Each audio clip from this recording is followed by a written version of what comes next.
আসসালামু আলাইকুম ওয়া রাহমাতুল্লাহ। সুপ্রিয় আলোর পথের দর্শক মণ্ডলী, আশা করি মহান আল্লাহ রব্বুল আলামিনের অশেষ মেহেরবানিতে আপনারা সবাই ভালো আছেন। প্রিয় দর্শক, সকল প্রকারের রোগ ব্যাধির উৎস ও এই সকল রোগের নিরাময়ের কথা আল কুরআনের বিভিন্ন আয়াতে স্পষ্ট ও প্রচ্ছন্নভাবে বলে দেয়া হয়েছে। এসব আয়াতকে বলা হয় আয়াতে শিফা, অর্থাৎ রোগ নিরাময়ের আয়াতসমূহ। সুবহানাল্লাহ। এর মধ্যে সূরাতুল ফাতিহার কার্যকারিতার কারণে এর একটি আলাদা নামকরণ করা হয়েছে, আর তা হচ্ছে সূরাতুশ শিফা। সূরাতুশ শিফা বলতে সূরাতুল ফাতিহাকে বোঝানো হয়। আল্লাহু আকবার। যাই হোক প্রিয় দর্শক, আজকে আমরা সূরাতুল ফাতিহার সাথে সূরাতুল ইখলাস এবং আয়াতুল কুরসির সমন্বয়ে একটি বিশেষ আমলের পদ্ধতির কথা আপনাদের জানাবো, যে আমলে আপনারা যে যে উপকারিতাগুলো পাবেন তা সংক্ষেপে বলে রাখছি।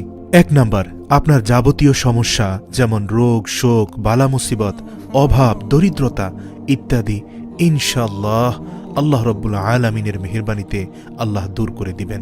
২য় নম্বরে হচ্ছে আপনার ঘুমের মধ্যে কোনো খারাপ স্বপ্ন আসবে না বা ভয়ানক কোনো স্বপ্ন দেখবেন না। যে স্বপ্ন আপনার কাছে আপত্তিকর মনে হয় সে স্বপ্নটির হাত থেকে আল্লাহ আপনাকে রক্ষা করবেন ইনশাআল্লাহ। ৩য় নম্বর হচ্ছে ঘুমের মধ্যে যাদের প্রায়শই বোবায় ধরে তাদের এই সমস্যা থেকে পরিপূর্ণ মুক্ত হয়ে যাবেন ইনশাআল্লাহ। বোবায় ধরার মানে হচ্ছে হঠাৎ করে ঘুমের মধ্যে এমন ধরনের ভয়ানক স্বপ্নের উদ্রেক হওয়া যে আপনি চাইলে স্বপ্নের ঘের থেকে কেটে উঠতে পারছেন না, হাত পাও নাড়াতে পারছেন না। ইনশাআল্লাহ এই আমলের মাধ্যমে আপনি এই সংকট থেকেও মুক্তি পাবেন আল্লাহ তাআলার রহমতে। যাদের অস্বাভাবিক স্বপ্নদোষ হয় তাদের এই সমস্যার সমাধান হবে ইনশাআল্লাহ। ৫ নম্বর হচ্ছে নিয়মিত ঘুমের আগে এই আমলটি করলে দুশ্চিন্তা থাকবে না এবং বিপদ আপদ কম আসবে ইনশাআল্লাহ। ৬ নম্বর হচ্ছে সকালে ঘর থেকে বাহির হওয়ার আগে পরিবারের সদস্যদের এটি পড়ে ফু দিয়ে ঘর থেকে বের হলে আল্লাহ বিপদ আপদ বালা মুসিবত আসমানি বালা জমিনি বালা যে কোনো প্রকার মুসিবত থেকে পরিবারকে হেফাজত করবে। ৭ নম্বর হচ্ছে আল্লাহ শয়তান থেকে হেফাজতে রাখবেন। দরিদ্রতা কমে যাবে, মনের আশা পূরণ হবে, মনের সকল জায়েজ ইচ্ছা পূরণ হবে ইনশাআল্লাহ। নিয়মিত এটি পড়ে বাচ্চাদের বুকে ফু দিলে বদ জিনেরা বাচ্চাদের ভয় দেখাতে পারবে না এবং বাচ্চারা হঠাৎ হঠাৎ চিৎকার দিয়ে উঠার সমস্যার সমাধান হয়ে যাবে। গর্ভবতী মহিলারা ঘুমানোর আগে এবং ঘুম থেকে উঠার পর নিয়মিত এটি পড়ে পেটে ফু দিবেন ইনশাআল্লাহ। আল্লাহ রব্বুল আলামিনের অশেষ মেহেরবানিতে গর্ভের সন্তানকে আল্লাহ হেফাজতে রাখবেন। নিঃসন্দেহে মহান আল্লাহ অনেক দয়াশীল।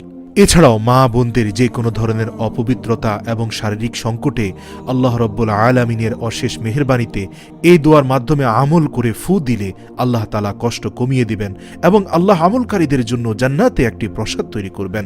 সুবহানাল্লাহ। রাসূলুল্লাহ সাল্লাল্লাহু আলাইহি ওয়াসাল্লাম বলেছেন, যে ব্যক্তি শুধুমাত্র সূরাতুল ইখলাস ১০ বার পড়বে আল্লাহ তার জন্য জান্নাতে একটি প্রসাদ তৈরি করবেন। সহিহুল জামে সগীর ৬৪৭২ নম্বর হাদিস। এছাড়াও তিনি আরও বলেন, সে সত্তার কসম যার হাতে আমার জীবন, এ সূরা সমগ্র কোরআন অর্থাৎ সূরাতুল ইখলাস সমগ্র কোরআনের ১/৩ সমান। সুবহানাল্লাহ। বুখারী ৪৬৪৫ নম্বর হাদিস।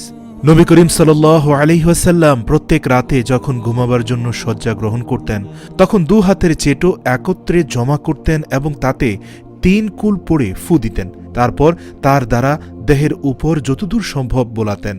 মাথা চেহারা ও দেহের সামনের অংশ থেকে শুরু করে এরূপ তিনি ৩ বার করতেন। বুখারী ৪৪৩৯ নম্বর হাদিস।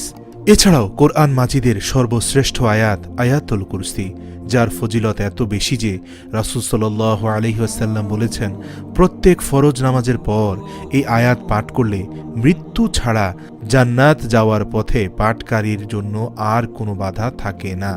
সহিহুল জামে ৫ নম্বর খণ্ডের ৩৩৯ নম্বর হাদিস।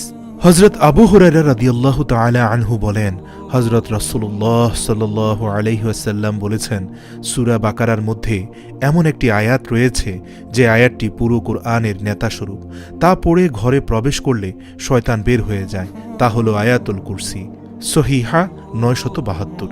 রাসূলুল্লাহ সাল্লাল্লাহু আলাইহি ওয়াসাল্লাম বলেছেন, এই সূরা ফাতিহা কোরআনের সর্বাধিক মর্যাদাপূর্ণ সূরা। তাওরাত, জবুর, ইনজিল, কোরআন কোনো কিতাবে এই সূরার তুলনীয় কোনো সূরা নেই। বুখারী মিশকাত 2142 নম্বর হাদিস। হযরত আবু সাঈদ খুদরি রাদিয়াল্লাহু তাআলা আনহু বলেন, একবার এক সফরে আমাদের এক সাথী জনৈক গোত্রপতিকে শুধুমাত্র সূরা ফাতিহা পড়ে ফু দিয়ে সাপের বিষ ঝাড়েন এবং তিনি সুস্থ হন। সুবহানাল্লাহ। বুখারী শরীফ 5405 নম্বর হাদিস। হযরত রাসূল করিম সাল্লাল্লাহু আলাইহি ওয়াসাল্লাম কসম করে বলেন, যার হাতে আমার জীবন মরণ, আমি তার শপথ করে বলছি, সূরা আল ফাতিহার দৃষ্টান্ত তাওরাত, ইনজিল, জবুর প্রভৃতি অন্য কোনো আসমানি কিতাবে তা নেই। এমনকি পবিত্র কোরআনেও এর দ্বিতীয় বা সমতুল্য কোনো আয়াতের সূরা নেই। সুবহানাল্লাহ। ইমাম তিরমিজি ও আবু হুরায়রা রাদিয়াল্লাহু তাআলা আনহু থেকে বর্ণনা করেছেন যে হুজুর সাল্লাল্লাহু আলাইহি ওয়াসাল্লাম আরও বলেছেন যে সূরাতুল ফাতিহা প্রত্যেক রোগের ঔষধ বিশেষ। তো যাই হোক, প্রিয় দর্শক মণ্ডলী, আমরা আপনাদের কাঙ্ক্ষিত আমলটি সম্পর্কে এবার জানব। তা হচ্ছে ঘুমানোর সময় পাক পবিত্র বিছানায় শুয়ে ওযুর সাথে ডান হাত বুকের উপর রেখে 11 বার দুরুদে ইব্রাহিম পড়ে 3 বার সূরাতুল ফাতিহা, 3 বার সূরাতুল ইখলাস এবং 3 বার আয়াতুল কুরসি পড়ে পুনরায় আবারও আগের মতো 11 বার দুরুদে ইব্রাহিম পড়ে বুকের মধ্যখানে 3 বার ফু দিবেন। ইনশাআল্লাহ আপনি আজকের আলোচ্য ফজিলতগুলো অবশ্যই মহান আল্লাহর দয়া ও রহমতে লাভ করবেন। মনে রাখবেন, এই আমলটি করে ঘর থেকে বের হওয়ার আগে পরিবারের সদস্যদের ফু দিয়ে বের হলে আল্লাহ আপনার পরিবারকে হেফাজত করবেন ইনশাআল্লাহ। আল্লাহ আমাদের সবাইকে বেশি বেশি নেক আমল করার তৌফিক দান করুক। আমিন।